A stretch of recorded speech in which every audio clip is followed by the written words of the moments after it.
gang, welcome back to my channel. Thank you so much for tuning in. If you are a returning subscriber, thank you so much for coming back. And if you're a new subscriber, you have made the best decision of your life. So today we have a guest with me. Please introduce yourself. Hi guys, my name is Zamokuhle, known as Maganala on Instagram, and I have my own business called Nalenhle Serves, Nalenhle_serves. Please so do follow if you her. want Yes.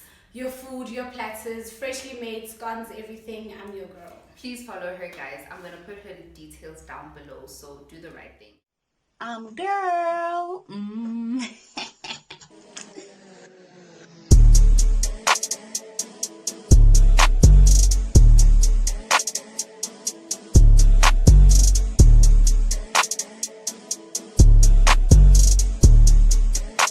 Today we will be talking about a topic that I'm not really sure if everybody knows about, but nonetheless we are here to educate you guys about. So this topic today is about endometriosis, and we are no experts. That's something that I just have to put as a disclaimer. I am not an expert, neither is Zamokuhle. We are talking about her experiences. I'll be asking her questions about her experience with endometriosis and all of those things. Not to just disclaim anything on your side, because I disclaim that we are not experts and they must not necessarily take everything that we say as to be right, you know.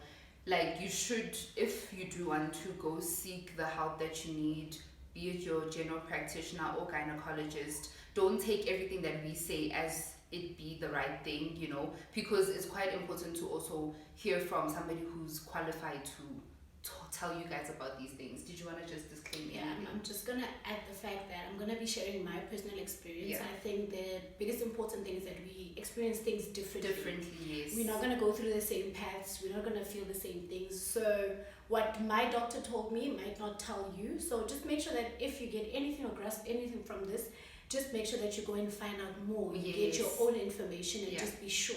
Yeah. You can't have the symptoms and think, okay, but because you spoke about it, that means you self-diagnose. Yes.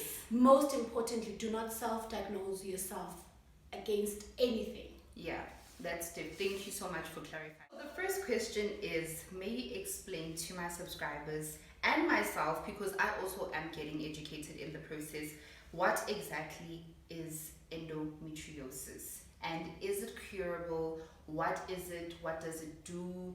Basically, define what it is. Okay, so the first time I found out about endo, I cut it in short because it's such a long word. Yes, definitely. The first time I found out about endo, I went to Google and the first thing I saw was infertile. And that's not necessarily the truth. There's women who go through your periods, there's women who don't get their periods, there's women who experience painful sexual intercourse. There's a lot of things. It affects you psychologically, mentally, financially, socially, and spiritually. So in short, it's what women go through, like you experience in your womb basically. And it's lining in your vaginal womb where it gets I don't know what the word is, but it sort of like it just collects dirt basically. And then it causes you pain. You find yourself in discomfort, and with different stages and different treatments, and with any of these different stages, I think it's 1 to 4 if I'm not mistaken. But then with the stages, it goes with how severe it is. But it does not mean that stage 1 makes you shy away from anything. So it's not curable. Unfortunately, right now doctors don't have a cure, and no gynecologist or GP can diagnose it. You have to have a laparoscopy to get it diagnosed. So they can't look into your sonar and find it or anything. So they like can't that. Find it through a sonar image? No, they can't find it through a sonar image. You have to go under the knife and let a specialist diagnose you. People don't understand what you're going through. People don't understand the extent of pain that you're experiencing. They just say, it's period pains, whatever the case might be. So with me, I had to find different channels. And then through the pages, through the groups, WhatsApp helped a lot. I got to learn about it. And not to say it changed how I felt, but it made it bearable to know that I'm not the only one. I know there's a thing that we always say, I think when we raise that I'm 1 in 10 women affected with endo. It's not something you find on the streets every day. I think it's also because this illness or condition, is it an illness or condition or a disease? think another thing about this disease, I also did not know about it growing up. I only found out through hearsay and conversations with her and other people. And I think one thing about it, it's very taboo, you know. So if you do complain about severe period pains all the time, nobody actually thinks to go further the investigation, or nobody fetches the thought of endometriosis. We all just think, oh no, it's just period pains. And I think it's also it affects a woman, because sometimes you'll be complaining about period pains and they downplay your pain as if they are feeling it with you, you know. And the next question is, what are some of the things that could cause it, and are there ways in which we can prevent causing endometriosis, or does it just come about? Is it genetics? Is it because of what you eat or do, or what could necessarily cause it? Honestly speaking, doctors don't know the cause of it. As much as there's no cure, they don't know what the cause is. I tried finding out. I think I got diagnosed 2015, 14 late, 15 late. Okay. And I've been trying to find out what the cause is. What is the cause? Yeah. I remember I started my periods late, by the way. I was in matric. Just before my matric dance, I started my periods. And I called my aunt, who's a doctor. I'm like, what's going on? They're like, no, try prevention pills or whatever the case might be, to try and normalize your hormones or make them regular, whatever the case might be. I remember our matric dance was in October. 6 months went by without periods. It's gone. So with finding out that I had endo, we tried to find out the cause, but you still couldn't find out. We still couldn't get what the cause is. I did ask women who've been living with endo for a long time, and we are all in a blank still. We don't know. We really don't know. Doctors are trying to get the cause and the cure at the same time. Maybe as soon as they find out what causes it, it would be easier for them to get a cure, because wow, guys, the pain is bad. Yeah. I think it's also because it's such a rare thing to find. You know, not everybody has endometriosis. It's not it's not necessarily something that even doctors would want to educate people about.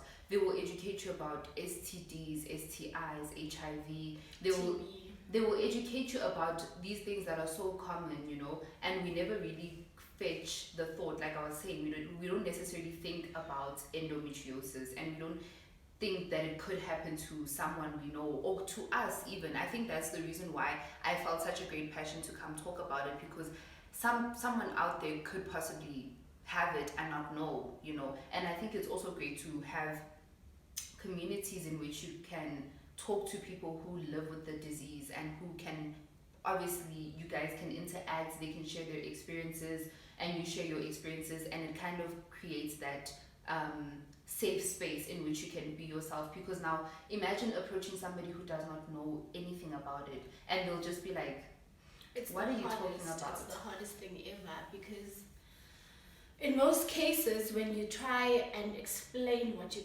going through, it's hard at work, it's hard at home, it's hard socially, it's hard everywhere. Because one, you're not going to wake up today and know that today is pain day. No, you wake up fine, everything will be okay. Next thing you know, you've got this cutting pain, as if somebody's just working within your womb, and it's just, I don't know how to even explain it. And at that point in time, there's nothing you can do. We do get painkillers, we get everything. We go to even S5 type of painkillers, but if it's that time to say, I'm kicking in, painkillers don't do anything. You have to cut out your social life, because you can't make plans. You make plans, you cancel, people are angry. You have to step up at work, because now you're at a point whereby you start, they start telling you, now we're having discussions on, there's a concern on how often you take sick leave and all those things. So I know it's just, it's something you learn to live with, but you don't get used to it. So no matter how much, it's unbearable. It's just unbearable. I can go through pain for 5 days straight, and then maybe not experience pain for a month. That does not mean when it comes back, I'll say, okay, it's fine. I'm used to this. I think it also goes with just periods. It's just like for me, I personally feel like every single time I get my period, I'm just like, she's new. Like, what are you doing? It's almost as though I don't go on my periods every month. You know what I mean? And it's like even the period pains. It's like it's almost as though it's something you cannot get used to. And obviously, the period pains. The period pains that I experience may not be the same as you experience because you have the disease. But you know, sometimes it's like that thing you just cannot get used to. The next question is, what are some of the challenges you face living with endo? Would you say you live a normal life? And I'm saying normal life because there's nothing as normal. I don't think there's ever a definition of what is normal, you know. So would you say, what are the challenges, and would you say you're living a normal life?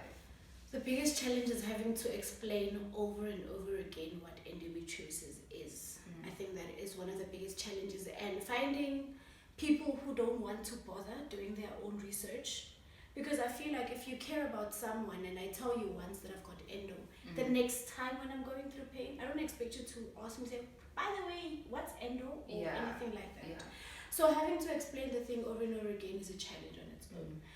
Another challenge is when it comes to finances. Some medical aids don't sponsor the operations, the treatment, the ER runs, because sometimes you just land in ER because of pain. It is so painful that you just want to get an IV from the hospital because your tramadols and all the other pills are just not doing the trick. And you find a doctor will give you what, Maybelline or what, and Alcodol. That's nothing. To a point where right now, when I take painkillers, I'm like, for anything, because I know I've gone to S5, S6 painkillers. So financially it kicks. We are trying, the endometriosis SA leaders are trying to get medical aids to say they now recognize endo as a chronic disease. Yes. To recognize it so that we know that we can sign up and get assistance. Another challenge is when you're in a relationship, guys, it affects your relationship so bad, because as much as we can say relationships don't depend on sexual activity, it's very hard because just now your partner is in the mood and you're like, no, I'm in pain. Yeah. And there's nothing you can do. Or while you're still within the mood and you're busy getting down, and then the pain hits, because you'll feel like every time he thrusts, there's a pain cutting you. There's no way you can sit and say, I'll just bear it. It's just for him painful to enjoy. It's very, very painful. So relationships, there's a strain in relationships. I know with married couples, they also have a strain. It's a strain financially. It's a strain at work.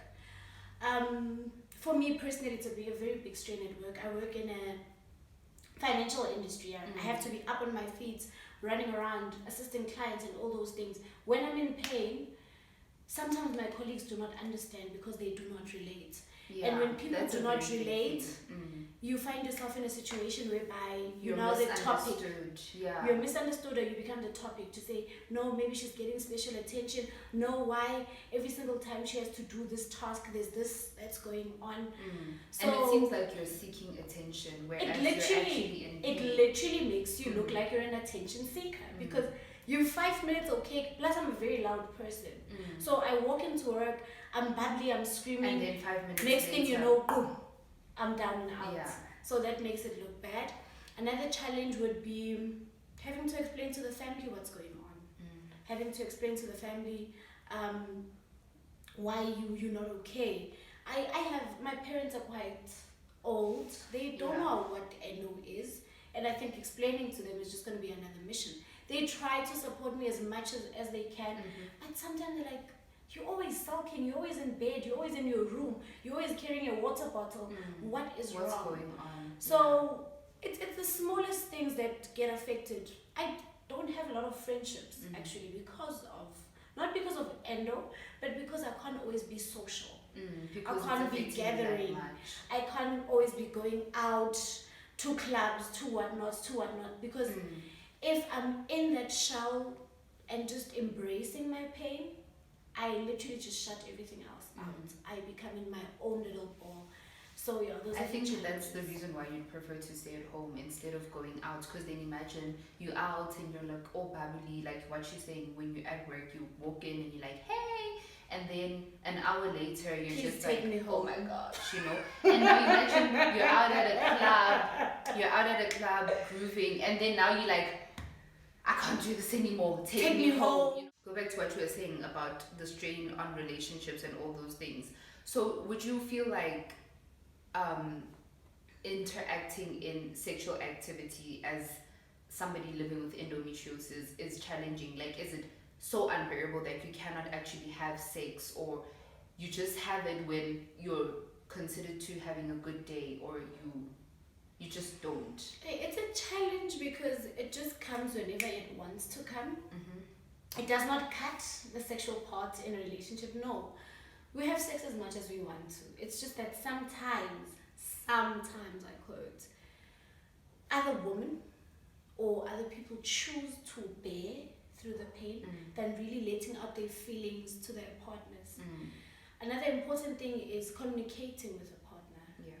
If you don't tell your partner that I'm going through 1, 2, 3, 4, that day when that pain or that moment happens, he'll obviously think of something else. But if you come out straight from the onset to say, listen, yes, we're getting into a relationship, this is what you're going to be dealing with. Trust me, when that day comes, he will understand. Okay. He has to understand. He must understand. If he loves you, he will understand. He must understand. Yeah. Not that I'm not in the mood, but I'm not feeling okay. He's not going to pressurize me Yeah. or make me feel bad about important. it, or make me feel somehow or less of a woman, because you find partners that will make you less of a woman. To say you can't even perform a simple duty, opening your legs. That's how they'll put it. Yeah, that is actually very rude to say. And I think it's better to communicate with your partner in any situation, whether you have endo or not. I think communication is a very essential thing to have in relationships. Please take us through the process of discovery, diagnosis, and eventually receiving some kind of treatment for it. How long does it take to be fully and correctly diagnosed? What is the process like, and what is it that you went through? So basically, sum up how you found out, or how, when you suspected you may have endo, then you went to go seek for the help, and how long does it actually take to diagnose it correctly, which is very important. Correctly, because sometimes there could be misdiagnosis in the process in which you're trying to seek help, the help that you need. Firstly, I didn't know what endo is, guys. I didn't know I might have such a thing. I thought, okay, it's just irregular period pain, it's just irregular periods or no periods at all, just these severe pains, headaches. So please, sorry to interrupt you. Okay. May I please just jump in? So you mean you may not actually experience periods at some point in your life? Yes. So then you can get them and then not get them? Yep. So for how long is the period in which you don't get them? And I think as girls, when we don't get our period, we easily assume that I may be pregnant, right? Was that not what you thought? I wasn't sexually active. Remember, I just explained to you guys that when I got my first period, I was in matric. Okay. And it was around October. And after matric, then gone periods, November, December, January, February, March, April. Ta-da! In May, I was not sexually active. So you did not suspect that you could be pregnant? I'm fine. When I explained to, I have a lot of aunts that are nurses and stuff. When I explained to them, they're like, no, just take prevention pills. They'll regulate your periods and stuff. And then with my journey, I think the most important thing was, because I didn't know what was happening, I went to my normal GP and cried off. It's either my hip was painful or my back was giving me problems. And then always try and associate it to, no, you had an accident, that's why your back is painful. No, this is happening, that's why this is going on. And then I had a miscarriage. Like, fast forward into the future before I forgot. Really, if I knew what endo is, or I got someone who would tell me, no, go to a gynae, and then a gynae refers you to a specialist, I could have been diagnosed a long time ago. Like, I would have survived. I would have started knowing exactly of what's happening. But because now 2009, 10, 11, 12, we're going on as if now we're just getting crazy. Headaches are severe. Like, a lot of things go on. Sometimes you just get diarrhea. Sometimes you're just vomiting. And all those things are happening. And I'm in school. My parents are here. Every time I call, I'm sick, go to the doctor, because while we're on medical aid. So I get a miscarriage. I go to the doctor. What happened? Like, no, it's normal. Sometimes some people don't get to see the first pregnancy going through. Oh, it's normal. Okay, sure, it's fine. And then I get sick. I don't know what's happening. I get pains, but there's no blood. And I'm thinking, where's like the period? Pain. Where's the period? But the period pain, it's so severe that moving was a mission. I would crawl sometimes. Like, things would happen and I wasn't even aware. What's happening? Yeah. Came back from school. I went to stay in Randburg. Now I'm on my own. I stay with a colleague. And sometimes you just don't want to bother people to say I'm sick. You're always sick, man. Why are you always sick? Jalo, you're sick. And then there's a guy friend of mine. Actually, there was a guy friend of mine that I was talking to, and he's the one who said, why don't you check this out? And I was like, no, man, I don't even know what that is. Like, no, man. Just check it out. Start reading about it. Start investigating. I'm not saying you have it. I can't say you have it. But just start reading about it and just get information and see what's going on. So that guy friend of mine, unfortunately I can't name him. No, don't. He's the one. He's the one who actually assisted me. And then he would always call and check up. Are you fine? What's going on? What's happening? What's this? What's that? What's that? And I went to the gynae. The gynae referred me to a specialist. When I got there and explained everything to the doctor, he said to me, no, it's fine. We'll book you for a lab and see what's going on. And after that, after struggling for so long, guys, like the biggest challenge we have is because we don't know these things. If we knew from the beginning that there's endo, like we know about TB and AIDS, exactly I wouldn't have suffered. I know a lot of people who are suffering. So I suffered for a very long time, but eventually I got help. And then after I got help, I can't remember exactly where I heard about the group. I think I was Googling somewhere and I saw the group. It's a Facebook group. And then when I saw the group, they said they have a WhatsApp group. So I asked to join the WhatsApp group. They put me in the WhatsApp group.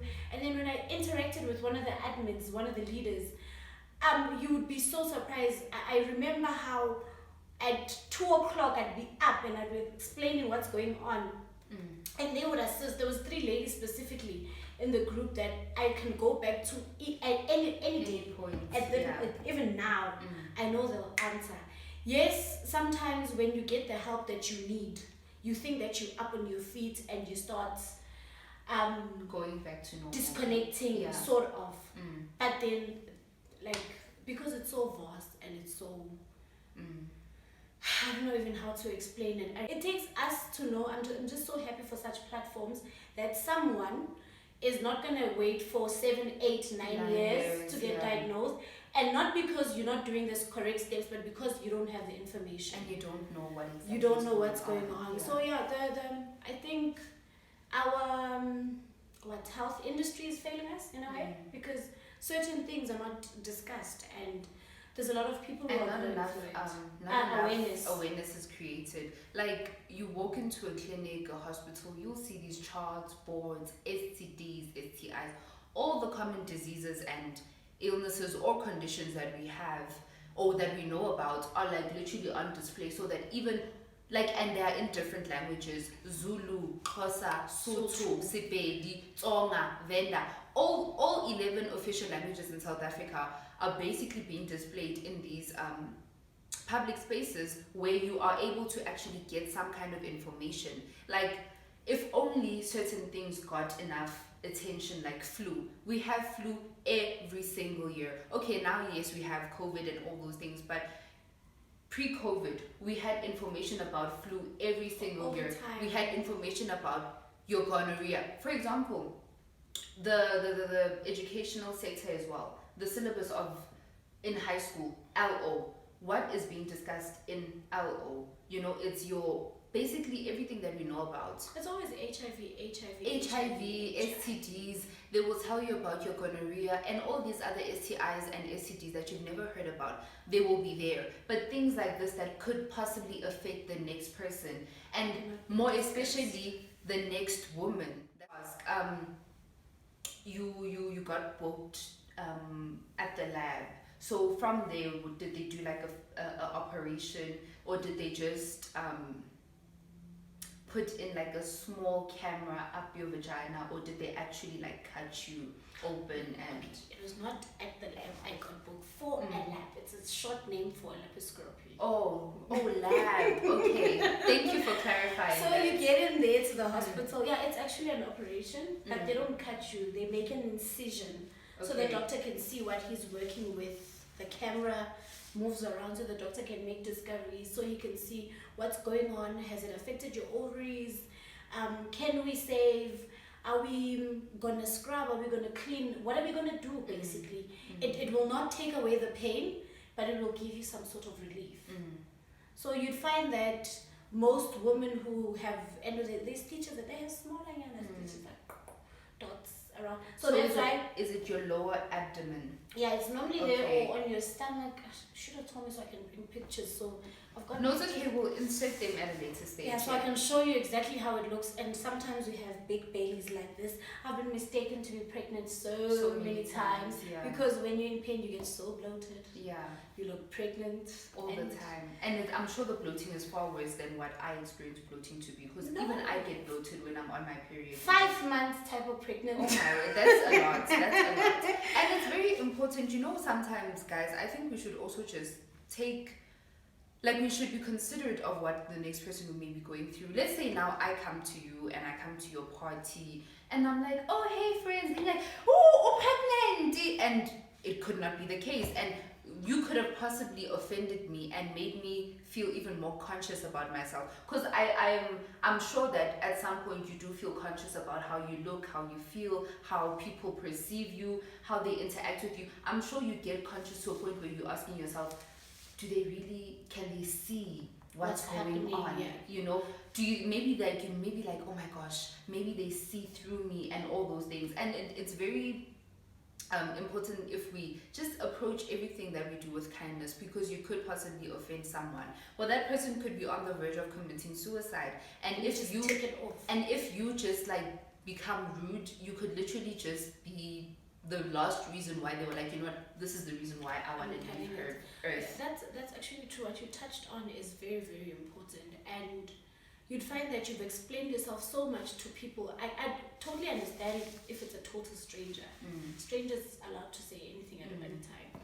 And they don't really take offense. If it's someone I've explained my situation to over and over and over again, and maybe for a fact that I'm gunning for a pregnancy, or I'm struggling to have kids for that matter, because we do struggle, don't just put it in my face every time you see me that you've gained weight or you're pregnant or you don't know the kind of treatment that I'm on. You don't know how my body's reacting. Could actually affect all these You don't things. know how the body's reacting to the treatment. I had bad acne, guys. Everything was sideways when it came to my skin, because when I started with treatment, I just had to, everything changed. My hormones had to adjust to it. And it takes time for everything to start regulating come again. back to earth. Please stay tuned for part 2 of Living with Endometriosis on my limited series called Everything Women. Bye, Ola Gang. See you next time.